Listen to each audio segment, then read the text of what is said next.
만약 조선이 역사의 물줄기를 바꿀 단 하나의 결정적인 순간을 맞이했다면 과연 어떤 미래가 펼쳐졌을까요?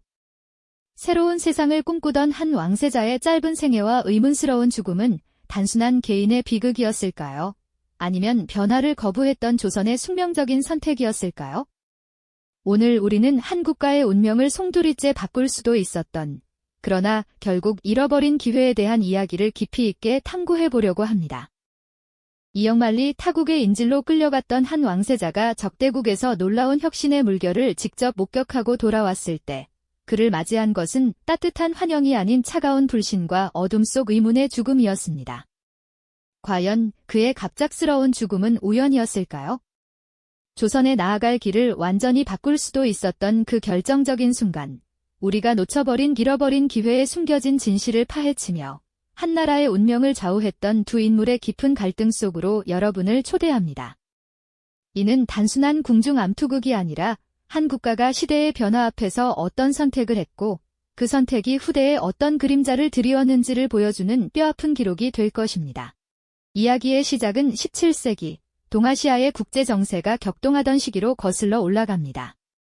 조선은 명나라와 후금, 이후 청나라 사이에서 위태로운 줄타기를 하고 있었죠. 당시 조선은 임진왜란의 상처가 채 아물기도 전에 또 다른 거대한 위협에 직면하게 됩니다. 바로 북방에서 급부상하던 후금, 즉 청나라의 등장이었습니다. 그들은 강력한 군사력을 바탕으로 명나라를 압박하며 새로운 패권 국가로 떠오르고 있었지만 조선은 여전히 명나라를 어머니의 나라로 여기며 의리를 지키려 했습니다.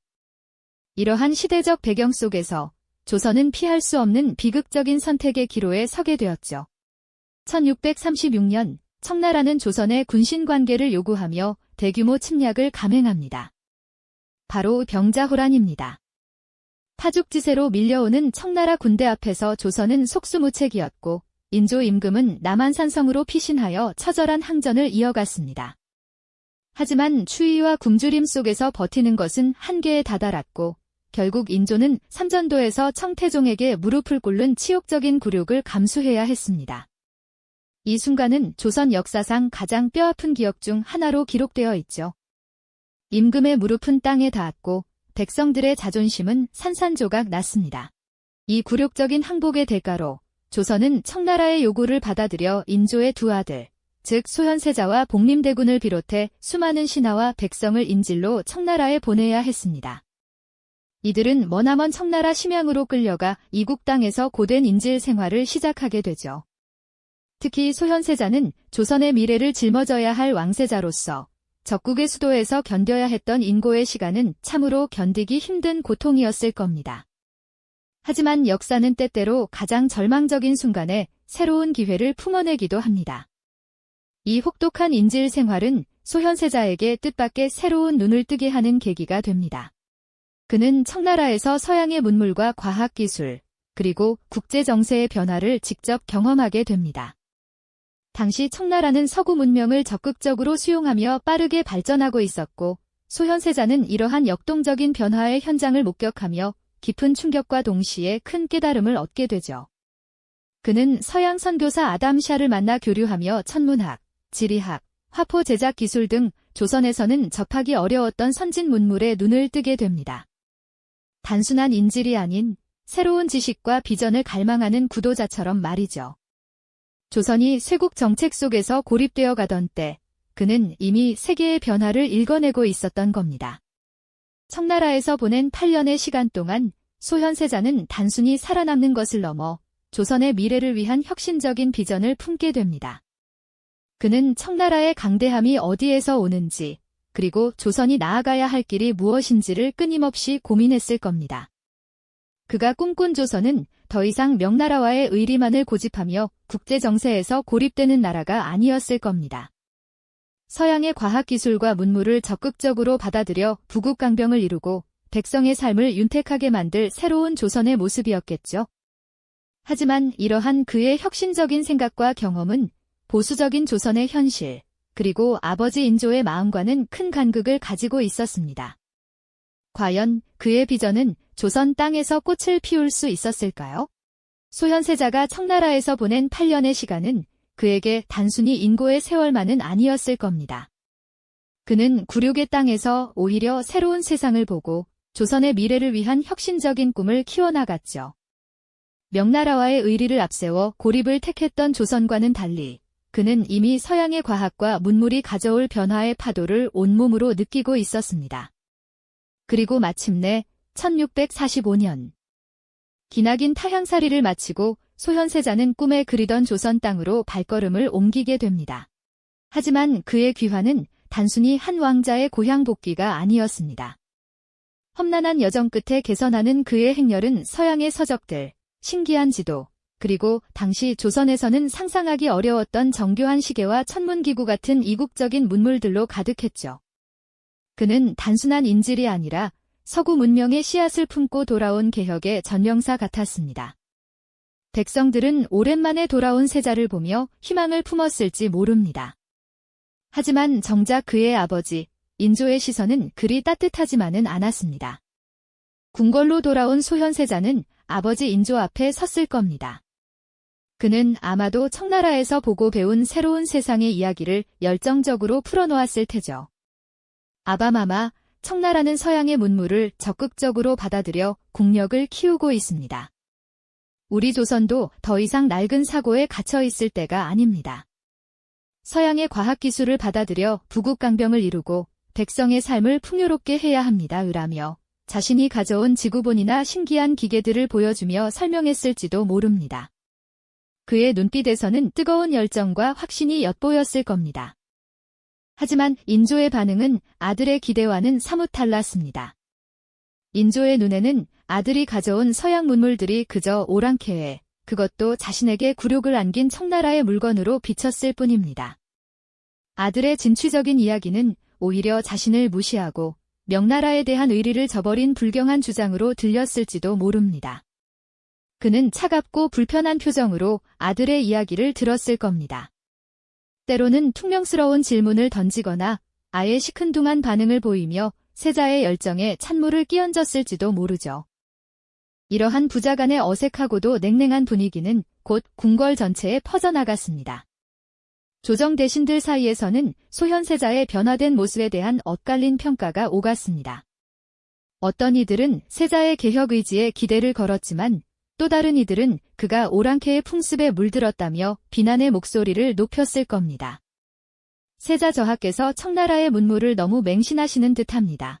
오랑캐의 문명은 우리 조선의 유교적 가치와 맞지 않습니다. 같은 수군거림이 끊이지 않았겠죠. 소현세자는 청나라에서 조선의 밝은 미래를 위한 비전을 품고 돌아왔습니다. 그는 화폐 주조를 통해 경제를 활성화하고 무역을 장려하여 국가 재정을 튼튼히 하려는 구체적인 계획까지 세웠을 겁니다. 하지만 인조는 아들의 이러한 혁신적인 생각들을 받아들일 준비가 전혀 되어 있지 않았습니다. 오히려 아들의 개혁 의지에서 자신에 대한 도전, 그리고 왕실의 권위를 위협하는 불순한 의도를 읽어냈을지도 모릅니다. 인조에게 소현세자는 청나라와의 전쟁에서 패배한 자신의 굴욕적인 역사를 상기시키는 존재였을 겁니다. 게다가 청나라에서 아담샬과 교류하며 서양 문물에 심취한 아들의 모습은 보수적인 유교 이념에 뿌리 깊이 박혀있던 인조에게는 이해할 수 없는, 아니, 용납할 수 없는 이질적인 것이었을 겁니다. 그는 아들의 개혁적인 생각과 행동을 점차 불신하기 시작했습니다. 그 불신은 깊은 의심으로, 그리고 결국은 두려움으로 변해갔을지도 모르죠. 아버지와 아들, 두 사람은 같은 조선 땅을 밟고 있었지만 서로 다른 세상을 살고 있었습니다. 한 사람은 과거의 명분과 의리에 갇혀 현실을 외면하려 했고, 다른 한 사람은 미래의 비전을 향해 나아가려 했으니까요. 이처럼 극명하게 대비되는 가치관과 세계관의 충돌은 마치 활시 위를 떠난 화살처럼 돌이킬 수 없는 비극의 서막을 알리고 있었습니다. 조선의 운명을 바꿀 수도 있었던 혁신의 꿈은 과연 이 땅에서 뿌리내릴 수 있었을까요? 조선의 운명을 바꿀 수도 있었던 혁신의 꿈은 안타깝게도 이 땅에서 쉽사리 뿌리내릴 수 없었습니다. 청나라에서 돌아온 소현세자는 이제 단순한 왕자가 아니었죠. 그는 망국의 위기에서 벗어나 조선을 부강하게 만들고자 하는 뜨거운 열망을 품고 있었습니다. 세자는 닫힌 문을 열어 서양의 앞선 문물을 받아들이고 상업을 장려하여 나라의 곳간을 채우려 했습니다. 단순히 낡은 제도를 고치는 것을 넘어 아예 새로운 틀을 짜서 조선의 미래를 설계하려 했던 겁니다. 그는 가장 먼저 침체된 경제에 활력을 불어넣고 왕실의 재정을 튼튼히 하고자 새로운 화폐를 만들어 유통시키는 방안을 적극적으로 제시했습니다. 또한 청나라를 통해 서양과의 무역로를 개척하여 부를 축적하고 선진 기술을 도입해야 한다고 역설했죠. 이는 단순히 돈을 버는 차원을 넘어 쇠국으로 치닫던 조선의 세계를 향한 창을 열어주려는 담대한 시도였습니다. 어쩌면 세자는 조선이 서구 열강의 거센 파도에 휩쓸리기 전에 스스로 힘을 기를 마지막 기회라고 생각했을지도 모릅니다. 하지만 이러한 세자의 개혁적인 제안들은 아버지인 인조에게는 그저 이해하기 힘든, 아니 용납할 수 없는 도발로 여겨졌습니다. 인조는 아들이 가져온 서양 서적과 신기한 기물들, 그리고 그 속에 담긴 파격적인 사상들을 몹시 불편하게 바라봤습니다. 청나라에서 보고 배운 새로운 문물과 상업 중심의 사고방식은 유교적 명분과 농업 중심의 전통사회를 굳건히 지키려 했던 인조의 가치관과는 도저히 양립할 수 없는 것이었죠. 두 사람의 갈등은 날마다 깊어져 갔습니다. 소현세자가 미래를 향한 비전을 제시할수록 인조는 과거의 명분에 더욱 집착하며 아들의 주장을 경로하며 거부했습니다. 마치 서로 다른 방향을 보고 달리는 수레처럼 부자의 관계는 점점 파국으로 치닫고 있었습니다. 왕실의 권위와 전통을 수호하려는 아버지와 변화를 통해 나라를 일으키려는 아들의 대립은 이제 돌이킬 수 없는 운명의 장난처럼 느껴졌습니다. 그리고 마침내 비극이 찾아왔습니다. 8년간의 길고 긴 인질 생활을 마치고 고국으로 돌아온 지 불과 2달여 만에 소현세자는 갑작스럽게 병상에 눕게 됩니다. 당시 기록에 따르면 그 병세는 너무나도 급작스러웠고 온몸에 검은 반점이 돋아나는 등 의심스러운 정황들이 많았다고 전해집니다.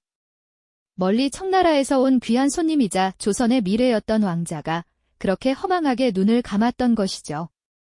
그의 죽음은 마치 활짝 피어나려던 꽃봉오리가 갑자기 꺾여버린 듯 조선 전체에 깊은 충격과 함께 알 수 없는 불안감을 안겨주었습니다. 궁궐 안에는 겉으로는 슬픔이 감돌았지만 그 이면에는 스산한 기운과 함께 은밀한 움직임들이 감지되었습니다.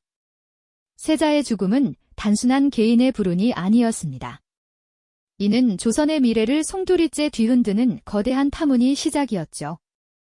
그리고 이 비극은 여기서 멈추지 않았습니다. 세자가 세상을 떠난 지 얼마 지나지 않아 그의 아내였던 세자빈 강씨와 어린 자녀들에게까지 비극의 그림자가 드리워졌습니다. 세자빈은 역모를 꾀했다는 누명을 쓰고 사약을 받게 되었고 3명의 아들들 또한 제주도로 유배를 떠나 그곳에서 비참한 최후를 맞이하게 됩니다. 한때 조선의 희망이었던 소현세자와 그의 가족들은 그렇게 역사의 무대에서 흔적도 없이 사라져 버렸습니다.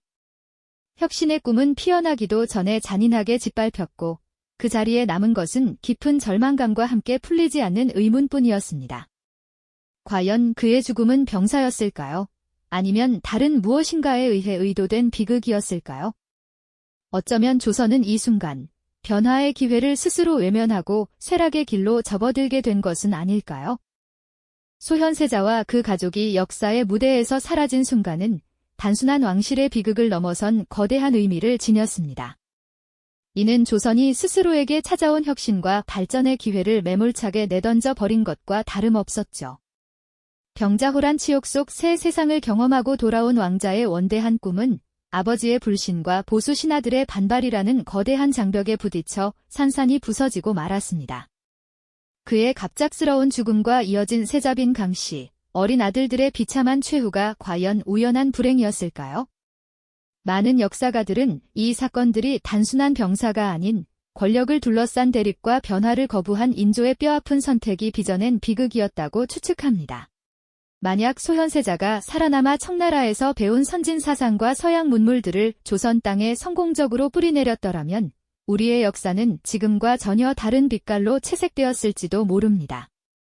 화폐 주조, 해외 무역 장려, 과학기술 발전 등 그의 비전은 조선의 문을 열고 더 넓은 세상으로 나아가게 하는 강력한 동력이 되었을 겁니다. 조선은 근대화를 앞당겨 강성한 국가를 건설했을 가능성도 충분했죠. 하지만 안타깝게도 혁신의 씨앗은 채 싹을 틔우기도 전에 가장 가까운 곳에서부터 잔인하게 짓밟히고 말았습니다. 보수사상과 기존 질서를 고수하려는 기득권 세력의 반발, 아들을 이질적인 존재로 본 아버지 인조의 깊은 불신과 경계심 속에서 소현세자의 이상은 좌절되고 말았죠.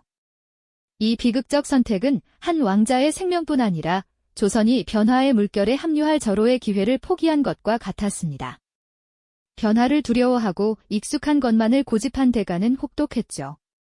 결국 조선은 새 시대를 준비 못한 채 쇄국의 길로 접어들었고 국제 정세의 경랑 속에서 고립되는 운명을 피할 수 없게 됩니다.